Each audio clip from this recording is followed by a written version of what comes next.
So welcome to our next CEO networking event. Our special guest today is the lovely Anna, a mindfulness coach based in the UK. And I'm going to directly head over the mic to you, Anne. What's your story? Hello, Laura. Thank you so much for having me on today and lovely to speak to you. So, a bit of background on me and my story.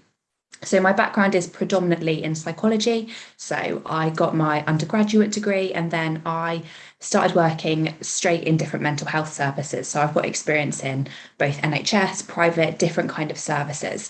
And at one point I was working in a mental health hospital with children, which was a really high stress job. A lot of adrenaline, pretty much non-stop.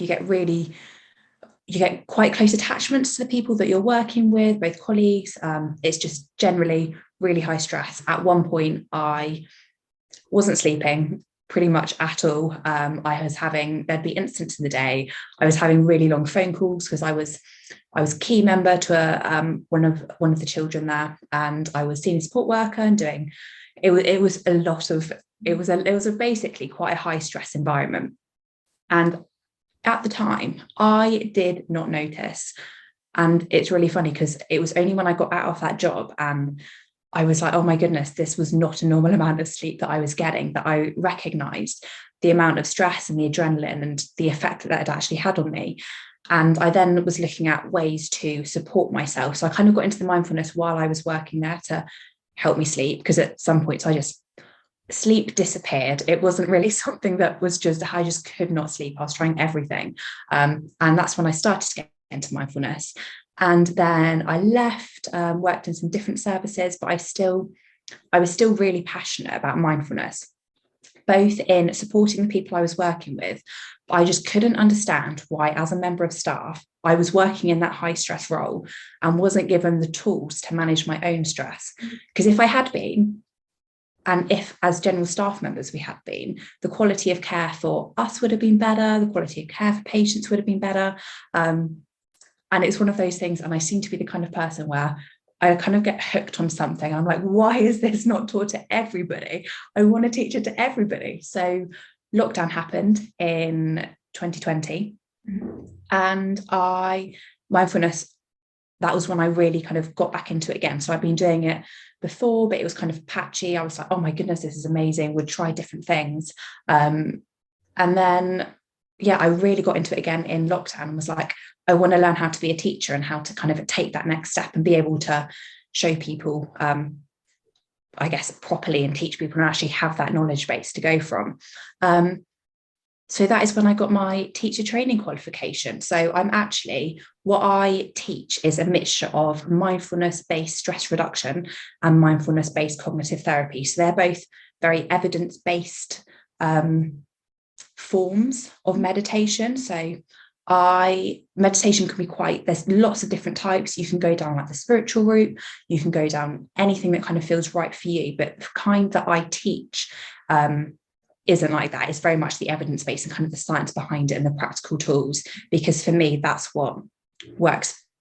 I find it more accessible for the people that I'm working with, both clients and generally members of staff, people like that. If people haven't found their spiritual side, I think mindfulness can seem quite inaccessible. So that's why I wanted to go down the more evidence-based route.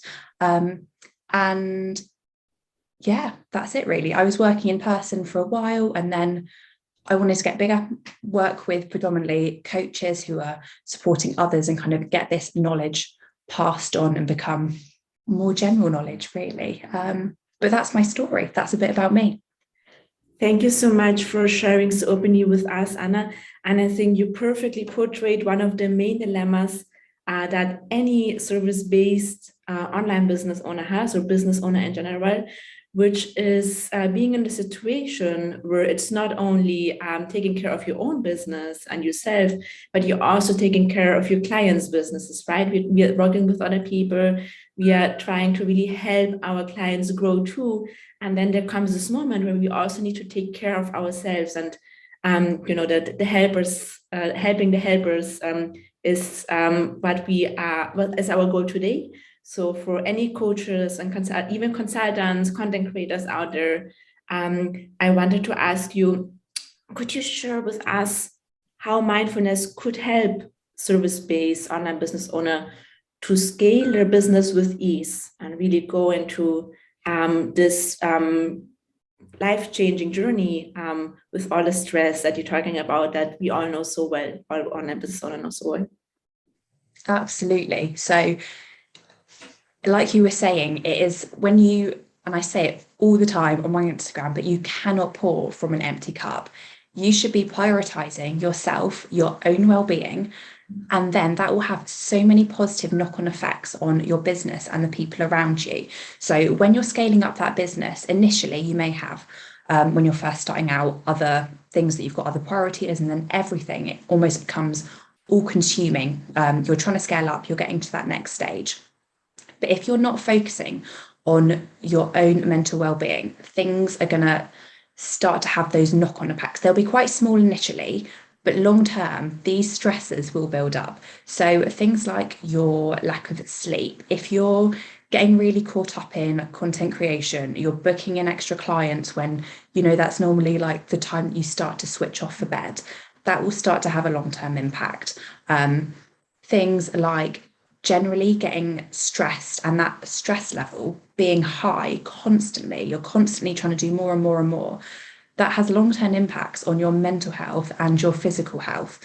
Whereas if you reduce that amount just by a little bit, or building techniques that help you manage that stress just to keep your stress levels low enough, you'll be able to keep going and do more long term and be able to give more.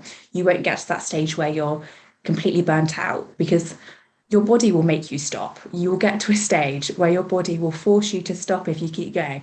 That's just how it works. You're not invincible. We're not machines. So having that regular mindfulness practice can help reduce those stress levels, improve your sleep.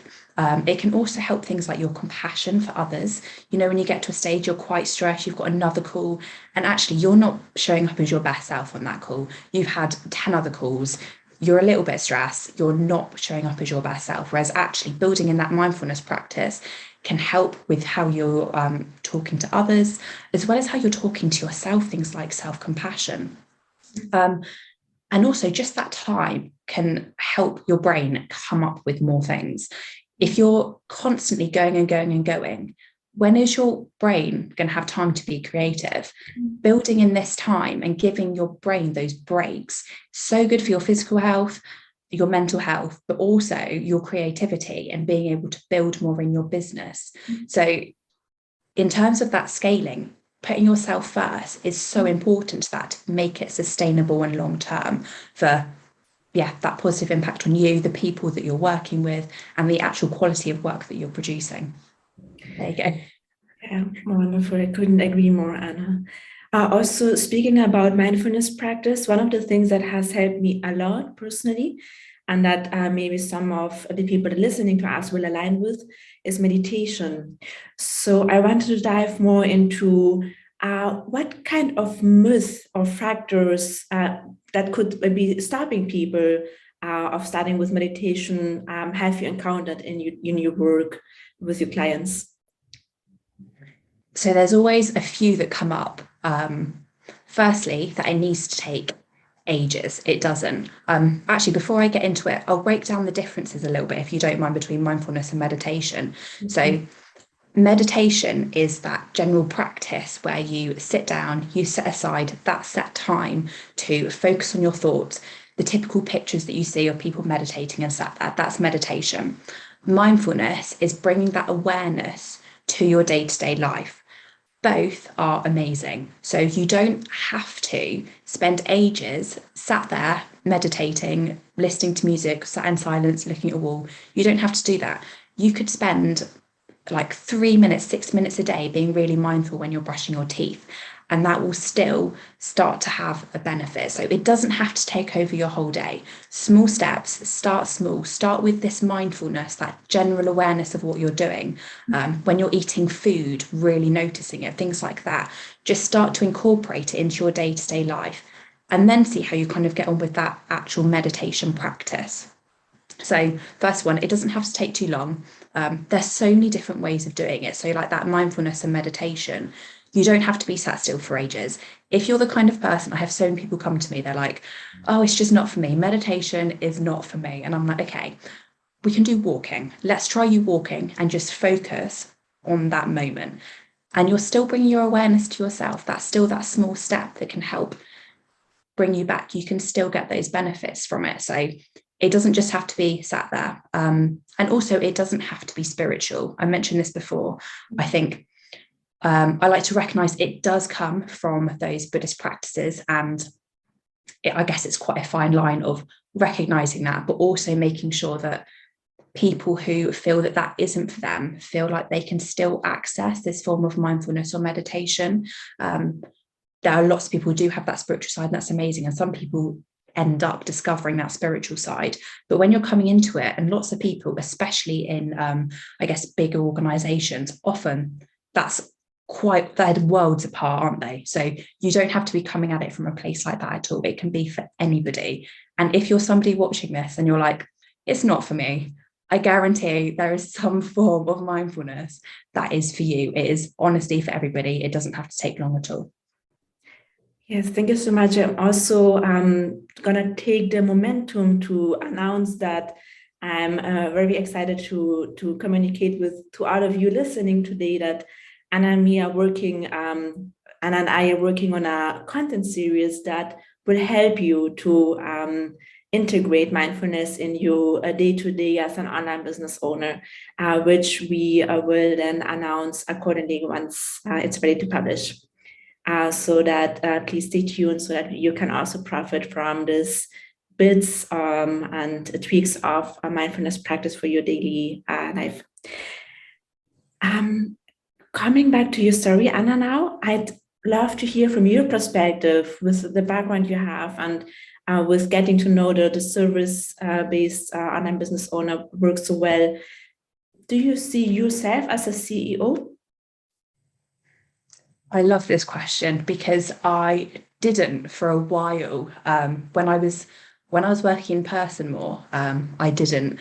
But then actually kind of, I guess, registering as like self-employed and going through all of those, weirdly, that was almost the turning point for me of going through the official stuff and owning it and completely committing. I think, yes, I do. I'm very proud of my business and what I do and the message that I teach. So yes, I think so.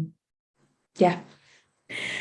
So just a follow-up question here. And how could we as CEOs incorporate mindfulness in our leadership role? How do you see that question?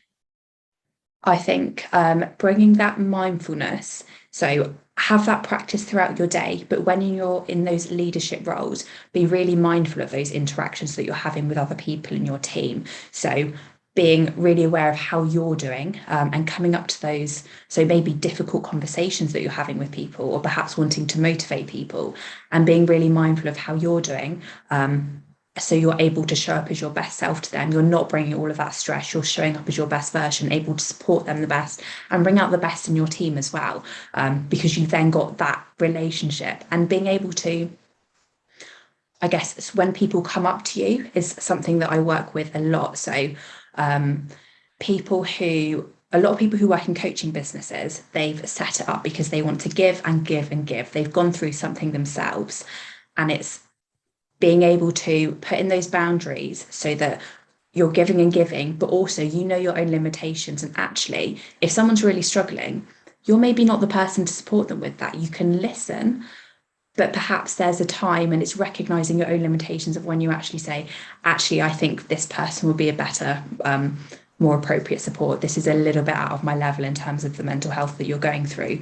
I think everybody should be listening, but everyone should also be aware of those boundaries. And in those leadership roles, it's really important that you kind of got that relationship, and they will appreciate you for that and not taking on more than you can take on as well. I think those boundaries are also really important, and mindfulness can help you recognize that and recognize how you're feeling and know when enough is enough and when you can't take on anymore. Beautiful.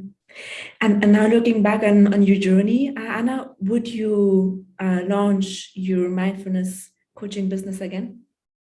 Absolutely, 100%. I would go in earlier, I think. I did a lot of, I guess, waiting for the right time and doing smaller things. I think that gave me the experience that I've now got kind of going bigger. But 100%, I love what I do. Wonderful. I'm glad to hear that. Anna, where can people find you? So you can find me on Instagram. So it's annamarie.mh, or I am annamariemindfulness.co.uk.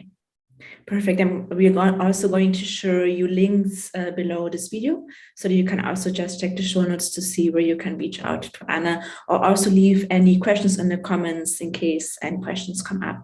Anna, thank you so much for your time and being with us here today. It has been lovely to speak with you about such an important topic when scaling your business. Thank you so much. Thank you for having me on. It's been lovely speaking to you. Talk to you soon then, Anna, and stay tuned for our content collaboration. We're going to announce soon.